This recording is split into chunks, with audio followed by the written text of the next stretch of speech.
Thank you, Rob. Wonderful.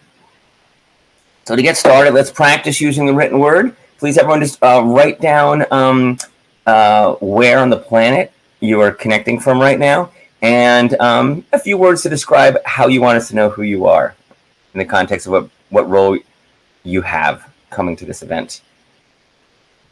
And while you're doing that, I'll say my name is Barry Joseph. I'm located in New York City.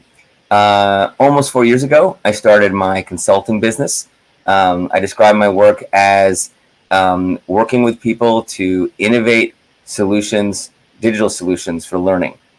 And what I tend to focus on are informal learning spaces, museums, people do online trainings, but also formal learning as well. I work with a number of universities, and I pretty much bring together what I've been doing for the last 25 years all into one space, essentially getting to do all the stuff I like to do, whether it's using games-based design or digital design or thinking about skills I know from working in museums. And each time I've had a transition, whether into my own company, just I started 4 years ago, or when I went into the museum space doing education in 2012, I had to create a new public identity for myself. And when I was trying to think about what I might be able to share into this space today, I thought the ways that I had to use, the written word, both physical and digital, to create a public persona for myself might be worth exploring, and worth exploring not only to share with you what I've learned, but for me to learn from all of you as well. So I see so far, Tom has shared. Tom is from Maryland, and Tom is a former EdTech administrator, now a small business school and startup IT consultant. Thank you so much, Tom. If anyone's coming in late, I'm just asking you to share in the chat where you are, where you're coming from on the planet, and a sentence to describe who you are in this context. Robin says they're in Barcelona. They're a former high school teacher in the British system, now transitioning into educational entrepreneurship. I got you, entrepreneurship. Thank you. And while I'm talking, feel free to chat with each other in the chat. Feel free to talk to me there as well. And feel free, of course, to introduce yourself as we move on. So you'll see in my shared screen, I started putting together a number of things when I thought about what are the different ways I had to create a public persona for myself, specifically as a thought leader, using the written word. A thought leader for me in education, for me around specifically digital learning, and also digital design. And while we go through each of these, I thought I would just kind of show you as an example what I'm talking about, what I've done, and ask you to share as well what you might have done in this space. And of course, this list is not comprehensive. If you look at this list and say, wait, there's another thing I want to do or have done, let me know. Type it into the chat, and I'm going to add it to the list as well. So let's start with blogging, right? So as I mentioned, in 2012, I had one of my transitions. I went from working in after-school programs in New York City with digital learning to working within a museum at the American Museum of Natural History. I had worked with museums before, but they were partners, and my hat was always in the informal after-school learning space. Now I was within museums. People didn't know who I was in that space, and I didn't know how to make the connections I wanted. So I made a blog. I'm going to click on this link, and let's see if it shows up for you. Yes, there we go. So this is my blog that I created, gosh, I guess 12 years ago at this point. It was called Musha Musha Mush Me. And there's a long story behind it, but the long story short is when my son was little and we were taking him to the American Museum of Natural History, he kept saying this phrase over and over, which my wife and I did not understand what he was talking about until we got there. And then we realized that was his way of saying American Museum of Natural History, Musha Musha Mush Me. So Mush Me kind of became my term, not only here on my blog, but also in as a social media handle. And in it, I'm actually go over to about. My navigation on the right is messed up. And you can see that I had these categories. And I started posting most recently as consulting, but going back in time from my work, things I was doing at the museum, where I would document things we were going to do. I would talk about what we were learning and showing photos and videos to show best practices as we developed them and highlight people we were drawing from. I also was talking a lot about the theory, about what was informing what we were doing, and tried to figure out what was the best way to kind of organize how I understood what my work was and how to communicate to others. So let's just go to micro museums for a moment. It has a lot of posts because it was one project with a lot of posts. Micro Rangers is a digital experience we created for mobile apps. Before Pokemon Go came out, that used augmented reality on a physical coin you held in your hand. So between the coin and your phone, it would geolocate you within the museum and embed you within at a microscopic level within the exhibit, as if one could live at that level and address problems that had to do with disruptions in the micro and macro environment. So these are a number of posts around that. Here's a behind the scenes, for example. Katie in the recording booth. We were working with the high school students to record the audio. So this is a post showing a photo of a student doing that and talking about that. The idea here was using the blog to bring people into the development process. So this is an example of one way of getting some visibility as a thought leader, by writing about the work I was doing and writing about the work that was inspiring us. And the third way I want to highlight here, let me see if I have this here, is interviews. So one of the first things I did with the blog was reach out to people to help me understand what it meant to be working in the museum space. And while it might be hard getting an informational interview with somebody to say, hey, I might want to work in your space, what's it like? I found it was people were always flattered to say, hey, I have a blog, nowadays it's a podcast, and I want to interview you for it and share your thoughts and experiences with others. And that way I got to meet all sorts of incredible people in my space and help build out my network as well. So of course, podcasting is one way to do it, but here I'm talking about today using the written word, and I would take the transcripts and we post them here. So that's a few examples of me using a blog. If anyone here has used a blog themselves as a way to give themselves visibility as a thought leader, please take a moment and post that in the chat. And while we're doing that, I'll move on to the second area, which should come as no surprise, social media.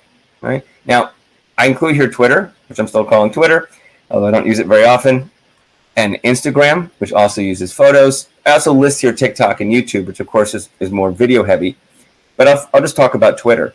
So I'll click on my Twitter account. I told you it was based on that persona I came up with, the Mooshme persona. So between my blog and my Twitter account, you can see that this is mostly during the first few years. I amassed about 1,200 followers. And does it say how many posts I've done? It doesn't. I've got a lot of posts. I think maybe over 1,000 during my time when I was at the museum. Now that created a problem for me. You can see it says here, exploring the intersection of digital media and museum-based learning. That was my new identity professionally in 2012, which I held on to until I left the museum in 2018. And then I was just doing digital learning writ large, not just in museums. But my Twitter account already had segmented me in a certain way. So I post to it sometimes, but not as often. So I kind of got locked in with how I created my audience, something I learned from. At the same time, how to use Twitter, of course, you post every day, you retweet things that you like, you send useful information that you find, an article you read, an academic study, someone doing something remarkable out in the world, and you share that out. And always good to use a photo as well. And look, here's one for today. I'm presenting at the Expert Education Exchange, ... So if you go to a conference, of course, promote it there as well. You also can use it to get into conversations with people and have interesting dialogues with people you know and don't know, or communities you want to get deeper involved with. And within those communities, be seen as someone who has something interesting to share. That means don't share something if you have nothing to share. You want to make sure you come up with something meaningful. I'm noticing here that Terrell says they've started a blog and they have lots of ideas and drafts, but only 2 posts so far. So I'd recommend make those posts shorter and get them out. Figure out what's stopping you from getting them out. Because it's more important to put out one paragraph once a day than a really well thought out essay once a month, I would argue, because of how the algorithms work. And then Robin says, I've done a single post in my new life about my journey towards my career change, posted on Medium, which I don't talk about here. Thanks for mentioning Medium, and promoted on LinkedIn, which we'll get to in a bit. It got more visibility than anything I've ever done on Twitter. Congratulations. If you have any thoughts about why, Robin, please share that. So I went from Twitter to Instagram. Now, for Instagram, I have a lot of accounts on Instagram. I'm going to go over to where's my button? The button that lets me look at my different accounts. Switch accounts. So you can see here, well, there's just 5 of them, right? So I talked about getting stuck into a certain niche with my blog. With Instagram, I find it's better to just build lots of niches. It's kind of easy to do. So the first one you see here is Matching Minds with Sondheim. I happen to have expertise in a few areas. One of them is with the composer-lyricist Stephen Sondheim and his relationship with puzzles and games. So I have a massive channel that I started 2 years ago. It's just about digging into those. I've had between 50 and 100 likes on the about 15 posts I've made in the last week. There's a lot happening in the world of Sondheim in the last week. Then I have Uncanny Valley, which is a card game I made to teach AI. And it uses, I'll click on that one. It uses art created through generative AI as a way to teach students about generative AI, about how to create the visual literacy you need. And so on Uncanny Valley, which I think it's unhappy with. Oh, it's unhappy with it. Well, I'm not going to do that then. Reload the page. Let's see what happens now. Yep, there we go. This is going to just show cards from the game and explain how it's played and offer it to educators who want to use it. So here are posts, and within the post, it explains why I chose each one for the card game. And at the top, I use a tiny URL to go to a page so people could just say, please send me a PDF of the cards. So I use a combination of kind of analyzing these images to show people my thinking around how to develop digital literacy, around AI, how it can be used for education, and then giving them a call to action right at the top. Click here, and you can get a copy. I also happen to be an expert on Seltzer, so much so that you might note I have 2 different Seltzer accounts. One is Seltzertopia, which was connected with a book I wrote on the topic. I'll talk more about books in a bit. And it's just everything I'm doing talking about seltzer, which is seltzer water. And then the Brooklyn Seltzer Museum is a museum I founded in Brooklyn last year. So again, this is the place where we talk about, we're the place to go about seltzer. Right. So that's a bit about Instagram. Again, if anyone here has used Instagram to be seen as a thought leader in your space, please share about that. I'd asked Robin what they thought made that one post on LinkedIn and Medium so visible, and they said, because I know the people on LinkedIn already. In other words, they had those networks, right? And more people use LinkedIn than Twitter these days, especially for career stuff. And for that, I would agree. And TikTok and YouTube, obviously, I'll just mention them, but we won't go into them. All right, so let's get to LinkedIn, right? So Robin's talking about LinkedIn. So I tend to join social media as soon as it appears. I'm kind of like an early adopter. So I got involved with LinkedIn when it was small. You can see here, small when it didn't tell you how many followers you had publicly. Now it says I have 3,000 because I've been involved with it for so long. But when I first started, it was a way to connect with people. It was a way to say, hey, do you know somebody? Can you introduce me to them? That was mostly how it was used. And then that transitioned to kind of like your online resume that everyone had to have, and your Facebook for professional stuff. So that was a place to kind of post things and be read. That's when I started thinking about it as a place to be a thought leader. And so when I started my consultancy 4 years ago, I took to LinkedIn just like by storm. I made sure I reposted something every day, or commented on what someone was doing, or wrote about what I was thinking about. So just looking at what we have here, it says my feed just now. I know a colleague of mine that I founded a conference with 21 years ago. I was talking about the Peabody Awards. I retweeted that. I could have said something like, hey, this is amazing, check it out. But I just left it at that. And then, look, the one you know, join us online for July 19th and 20th for this experience we're having now. So it's me retweeting other stuff. And then starts being my own things. So we had an event at the Brooklyn Seltzer Museum. I wanted people to know about that. Unlike with Instagram, where I have separate niches, and LinkedIn, it's all connected. So I'll talk about seltzer here. I'll talk about Sondheim. I'll talk about whatever I'm doing. More with Lucy Gray. Then a video I produced for a video game exhibit that was in Harlem earlier this year. Here, I don't only repost a message about it. Right? This is a video I produced, but it's posted under the Harlem Gallery of Science. I then repost it with click to watch the video and promoting it. Hands down, one of my favorite projects of the year. And also a call to action. And it closes on the 30th. See it while you can. So I combine that all into one. And then more about egg cream, more about the exhibit. And so you get the idea, right?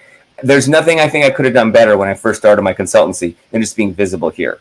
I was already here before, but I wasn't appearing in people's feeds, and I didn't need them to. Now that I'm a new consultancy looking to do education, I needed my vast network, as you can see in the thousands, to know, hey, I'm still around. I'm not just still around. I'm doing interesting stuff. Maybe I can do it with you. I'm noting here that Helene, and forgive me if I'm reading your name wrong, you say that I have 2 completely separate realms to my professional work, and the people who are interested fall into 2 separate groups. It makes my postings weird. Sometimes I post my tech stuff, and sometimes I post my cultural stuff. Any suggestions? I'm up to over 1,000 followers on LinkedIn. I only use that. So yeah, so I got to describe how I dealt with it. With LinkedIn, I put it all in one place, and I try and make sure that I don't assume any one group. Let me rephrase that. I make sure that anyone who's outside the group I'm talking to can still know what's going on. So I might be posting something about seltzer, but I'll also make sure people who aren't following me because of seltzer know about that. Same thing with Sondheim. I might post something about Stephen Sondheim, but I would presume people are going to know the names of the shows I'm talking about or the references. So I always speak at that level. And then on the flip side, I mentioned I will go to other mediums like Instagram to go into those niches. Those are the two recommendations I have for you, Helene. And Terrell says, I've wondered about this as I'm starting a business. I've only been really active on Facebook, but it's quite personal, not professional. Now I'm being more active on LinkedIn.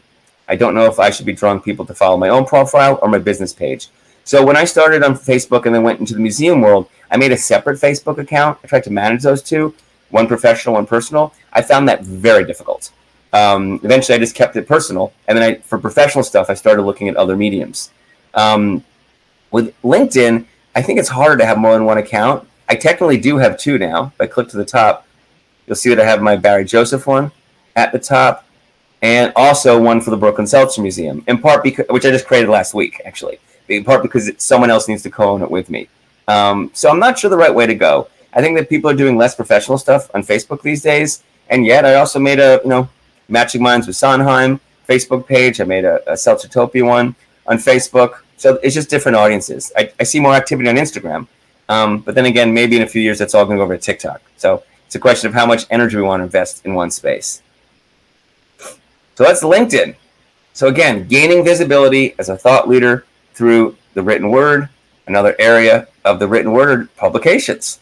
I'm in the museum space. So for me, the American, let me get this right. Yep. The American Alliance of Museums magazine, which is just called Museum, is a great place to read about things and try and get your work spoken about. So I have a new museum, Brooklyn Seltzer Museum. That's the place where I want other people in my space to read about me. So think about your spaces and think about what are you reading to keep on top of what you're doing and how can you get your voice in it. And if maybe it's a digital publication, maybe it's a website that's more like a blog, but it's curated. Maybe it's actually a magazine that's physically that goes in the mail to members. So for me, it's museums. What would that be for you? Right? And then the second one for me in this context is Exhibition, which is another magazine that AM publishes. Museum is more people talking about their work to kind of explore an issue. Exhibition is more peer curated, like an academic one, although not at that level. So again, that's for my space, but then I wanted to highlight those two. One is the more like anyone can write about anything to a certain level, to it's peer review and it's a much higher bar, and it's more you get more credibility if you get something in that space. And also in things like AM's museum, maybe I won't get an article published, but I can still get them to note, hey, news and worthy, there's a new museum that opened up.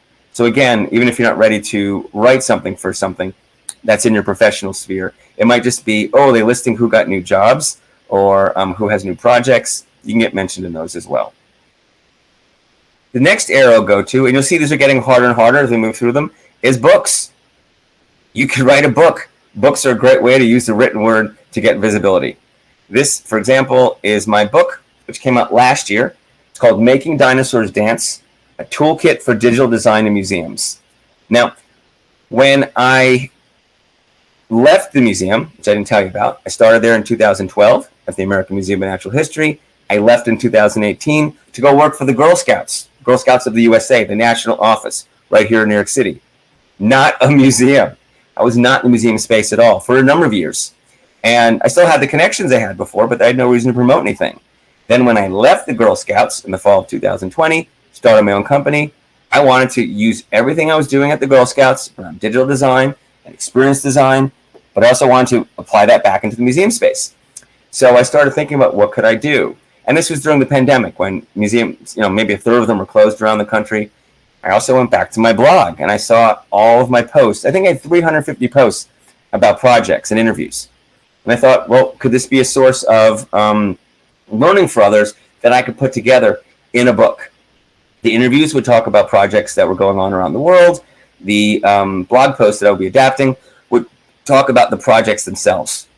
And with that as a start, I began developing a book, which ended up becoming what you see here is a toolkit. I had to come up with a framework, one I didn't have at the time, to describe how does one think about digital design in general, in physical spaces, and what does it mean to do it in museums. So identify those, user research, rapid prototyping, public piloting, iterative design, youth collaboration, and teaming up. And then I organized the book by formats, video games, mobile apps, XR, like augmented reality and VR, science visualizations. And then I explored a particular project or a couple of projects and broke them down by the different tools. So I did that in part because I was trying to reconnect with the museum world and have people see that I'm available now and to see what I was available to do. Excuse me. To see that I was available to help them do what I did. And so the first thing I did, excuse me a second. First thing I did was see where was an opportunity to get published. I'd never written a book before. And again, going back to AAM, the American Alliance of Museums, they put out an open call every year. It's really easy. They ask for one paragraph. You describe what your book is, and if they like the idea, you can put some more together. And then they looked at my pitch, and they wrote me back saying it didn't meet their needs. It didn't say they weren't going to take me. It just said it didn't meet their needs for a number of reasons. I wrote back and said, I see your reasons, and I raise you. Can I change it and do it this way? And if so, would that then meet your needs? And I went back and said, yes. And then for long, I had a contract. It took about 2 months from that first paragraph to I had the contract. And then I had 2 years to put the book together. And I only had 2 years because I had an issue. I was writing about my work at the museum. I didn't own it. I had all of it. I kept everything I documented from all my work, but it was work I did at an employee's site, and they had to approve it. They eventually approved almost everything I wanted, but it took some time. It had to go through a process. And the book came out March of last year. And Elaine said, how do I promote it? Well, I gave book talks around the city. I go to conferences and speak about it like this. And in general, I usually try and have a presence around my books. That was my first book, but my fourth one's coming out next year. Turns out I love writing books. And I'm sorry, this is my second book. My first one was Celtratopia. Of course, this is my second book. And so I try and make social media presences. I try and get in the news. I try and speak at conferences. And I try and do workshops. This is literally a toolkit. So it's designing for telling people, here's how you can do design. And so I take people through those workshops. Now, not everyone has a book in them. Not everyone has a book that needs to be based on 6 years of experience in your life. It can be just based on one idea you have. There's all sorts of ways to think about making a book. I would encourage everyone to figure out what is the one book that you have in you. I think everyone has at least one. And you'll never know it until you try writing it. Now, how you get a book written and how much do you write before you try and get it out there, and do you self-publish? Those are all separate questions for a different workshop. But I encourage everyone to consider it. And if right now you're thinking, well, that's not me, I don't have the time, I would say those are great excuses. I could have said the same thing as well. And now I have my fourth book coming out. And most importantly for me, I love writing. I love using the written language to try and create an experience, design experience through the written word. And I love then sharing it with others. I give talks all the time for my books, based on my books. And the book becomes the platform for you then to connect with different audiences. Like Celtratopia did, about seltzer. And as my new book on Stephen Sondheim will do next year. And again, I mentioned that, Helene, to say, how am I promoting your books? Just keep mentioning them. Keep plugging them. Has anyone written a book before? Let me ask that. And if you haven't written a book, please suggest here, even if it's the first time you've ever considered doing it, what might be something you'd write a book about? And now I'm going to wait. I've been letting you talk in the chat while I've been talking here with my voice. I want to pause a moment and give everyone a moment to type something into the chat, whether you have published a book, if so, what it's about, and if you have not, what might that first book of yours be about?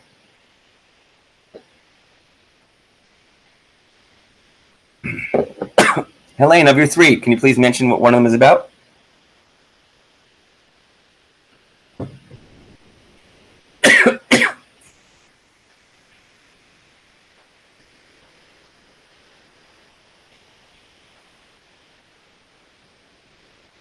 People are typing.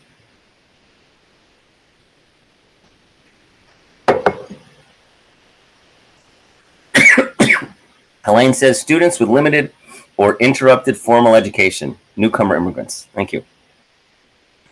Again, if other people have books they've written, please share it here. If you have a thought of something you maybe could write about someday, please go ahead and share it as well. So after books, we have newsletters. Now, before I started my own company, I didn't have a reason to send out a newsletter. My blog was kind of it, and people could subscribe to that. But once I had a company, then I said, oh, okay, this is different now. Now I'm going to figure out how to communicate on a regular basis to my followers, I guess. I don't know how to think about people who are following my business versus people who are following a product of mine, like a book, or thoughts I was sharing on a particular concept, like digital design in museums. But a newsletter or e-newsletter makes sense to me. I started with MailChimp, which is a really good place to start. And I moved over to SharpSpring, which is a more sophisticated tool, but it's part of a toolkit I offer to my clients, and it's very powerful. And with it, I try once a season to put together a newsletter where I'm not going too deep into any one topic. Maybe it's a paragraph or more, and I can link back to things I've done. So all the key blog posts that I've made, I can then say, here's this thing that happened, and go read more. Or there's a video. Some of the stuff you're seeing on LinkedIn that I just shared earlier, here's a video from the Seltzer Museum. Here's some photos from the video game exhibit. I'll kind of like tease them in the newsletter, and people can link over and go learn more. For me, it's actually easier for me to write a book than to write a newsletter. I think it's opposite for other people that I've spoken with. I don't have a regular schedule with a newsletter. I recommend having one. I also have multiple newsletters. I have one that's just for people interested in my books, one just interested in my games, and one for my business overall. I also really pay attention to newsletters that I get from people whose work I follow, people who are also consultants in the education space, people in who are authors, and people take it completely differently. I love Steven Johnson, the author. He writes, full essays. I can just kind of sit back and spend 15 minutes reading. While someone else, if they write half as much, I feel like it's too much. So I think everyone has to find their own voice with newsletters, but those can be really powerful. And it was mentioned earlier, Medium. Medium can also be a way to post stuff that becomes newsletters as well. Helene, I see you're speaking later today in your book. That's great. We'll try and check it out. Does anyone here have experience with newsletters, physical ones, e-newsletters? If so, I'd love to hear what worked for you or what hasn't worked for you.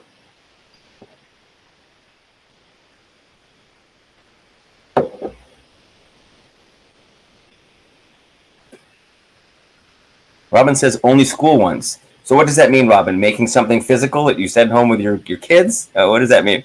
Please say more. And there's no need to say only in front of it. If you're the one saying it, you're doing it.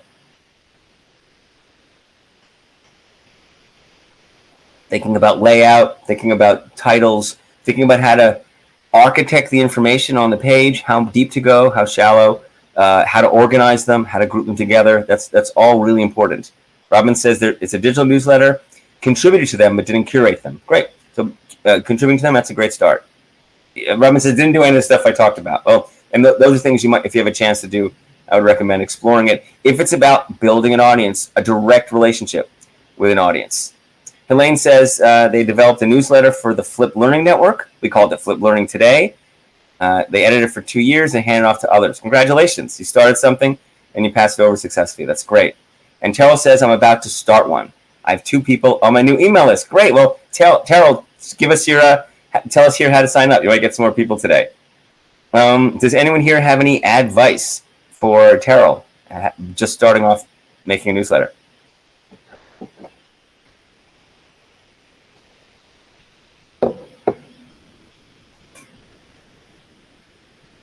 Elaine says, yes, I do. I have advice. Great. Please give us the advice. If there's a way to turn your audio on, I don't know how to do that here from my end.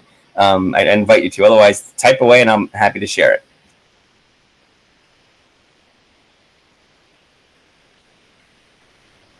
Oh, look, there you are. I can't hear you. Can anyone else hear Helene?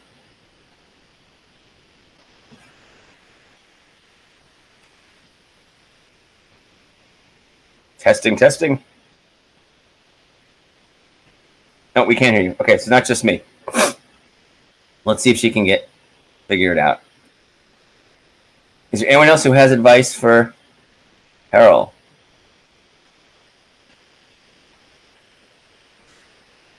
Yeah, it's the same thing that happened. I know. Okay.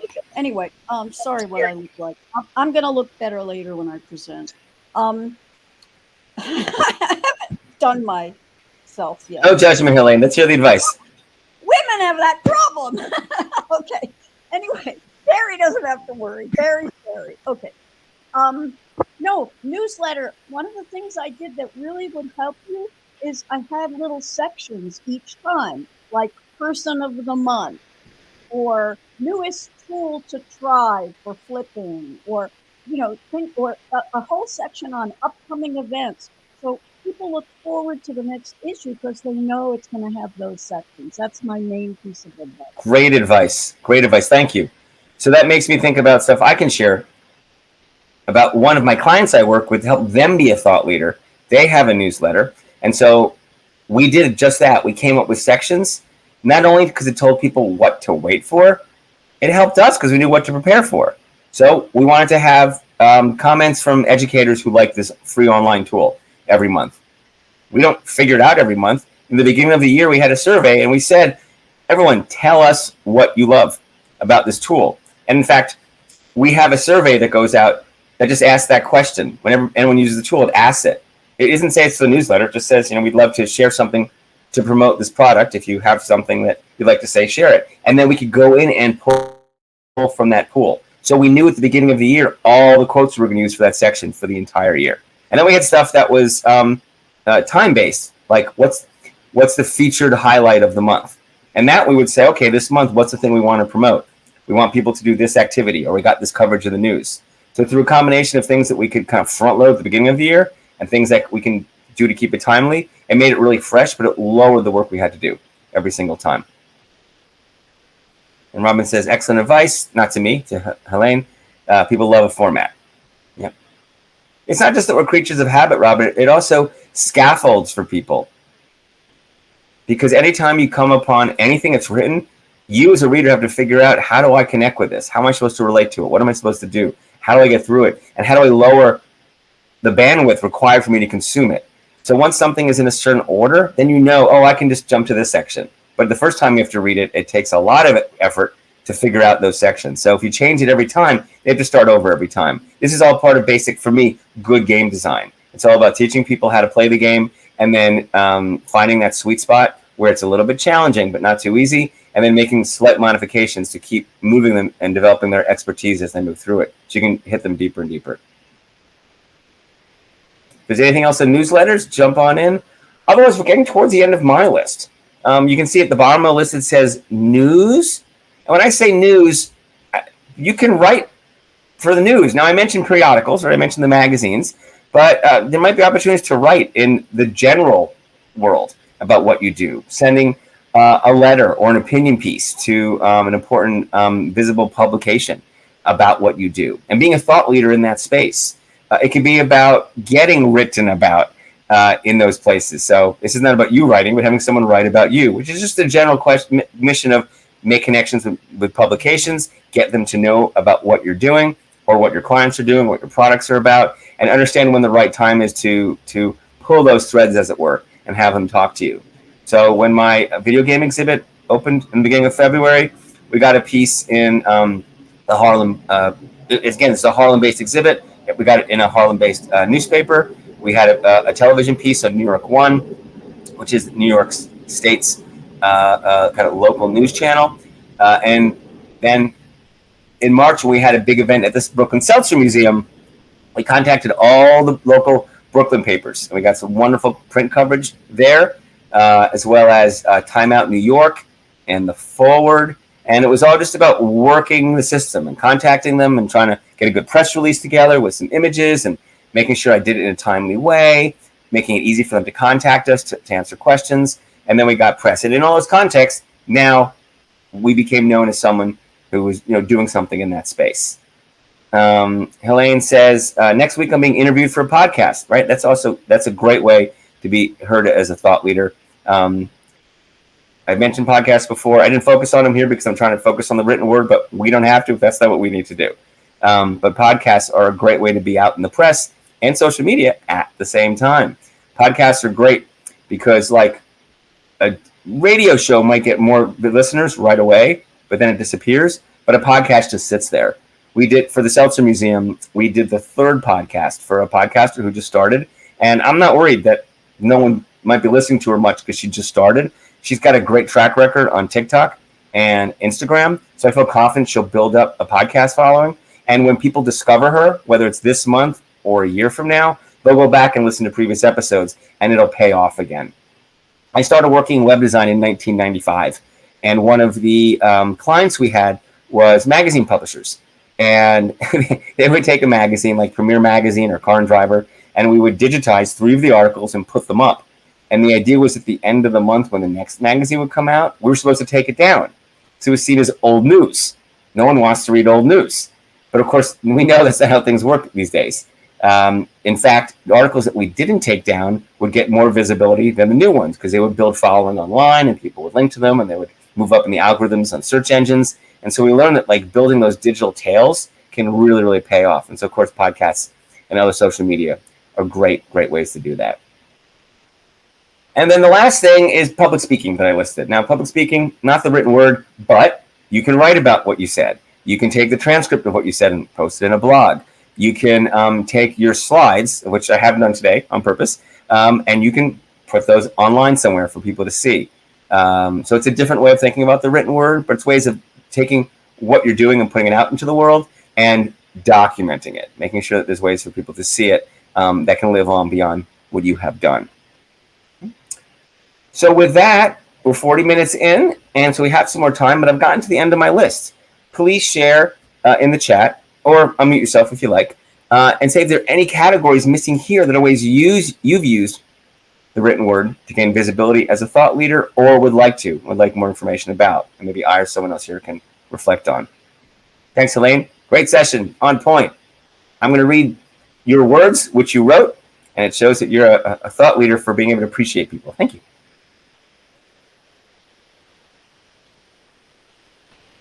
We'll spend another minute and see if there's other folks who want to weigh in, either by voice or by text. Hi, Robin. Hey there. Thanks, Barry. Yes, really interesting. I love all your... Can you hear me? Yes, perfect. Cool. Yeah, no, I love all the different categories, and it sounds like there's lots of people here with experience. I had a question for you and for others. I love writing as well. I studied literature as a major, so I'm like a writer. But as an English literature teacher, and what I've really dedicated a lot of time to this year since I've started my new project is creating YouTube videos because I'm trying to connect with students. So I'm not really looking to become a consultant, but I did this post about having moved. The problem with students is they don't have any money. Their parents have the money. So I'm like I've got these kind of two audiences, and I'm also, I love writing, and I wrote this post on Medium, like I said before, and I kind of see the attraction of writing and posting, but that's a massive amount of time.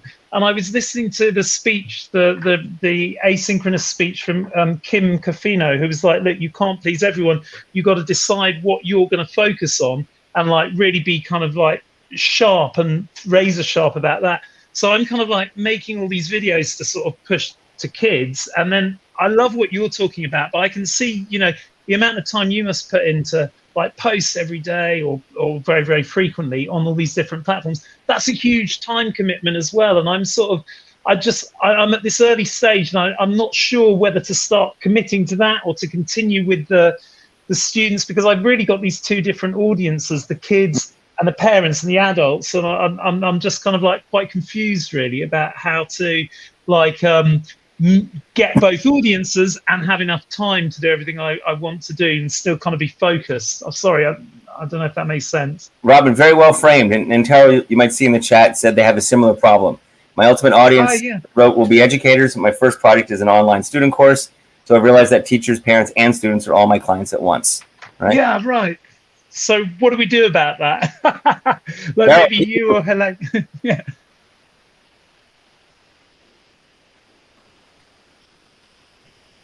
So there's I hear two questions here. One is the question of having multiple audiences, which I shared my framework earlier about trying to figure out how to go high enough to cover all of them, but make it inclusive or separate them out, right?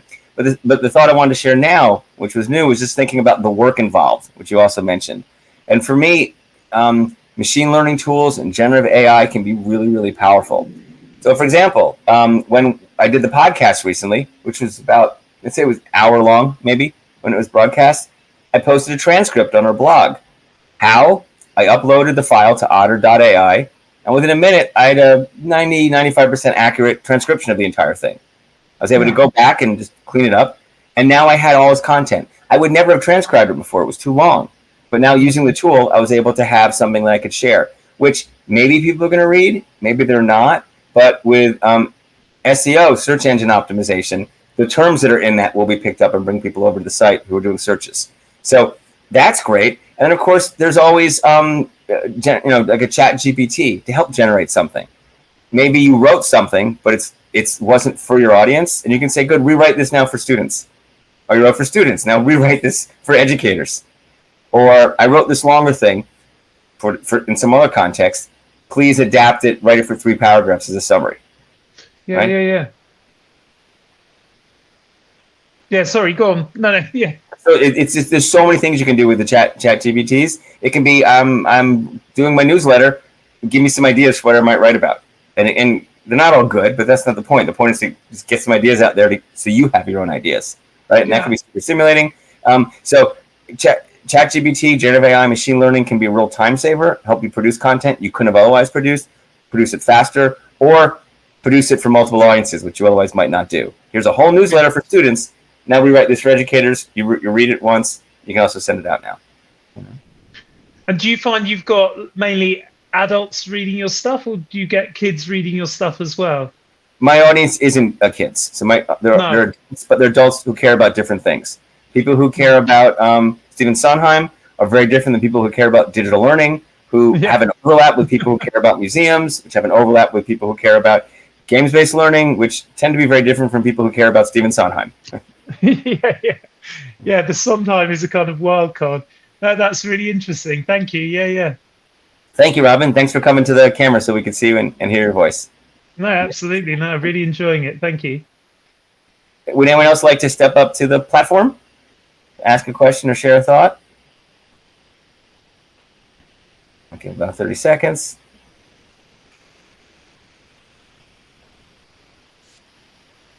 Hi, Terrell. Oh, can't hear you. Oh, now I can hear you. Yeah? Okay. No, I just felt like I should introduce myself because I've talked so much. And here's my face, and this has been really, really valuable and seems like a great small group of people sharing advice and ideas. And thank you very much. Thanks for joining us.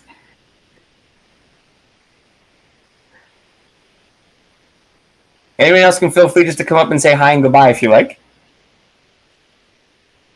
I'm glad to hear this has been helpful and useful. If you want to follow my stuff, if you go to my website, which I'll type here, Barry Joseph Consulting.com, you can click to get my newsletter.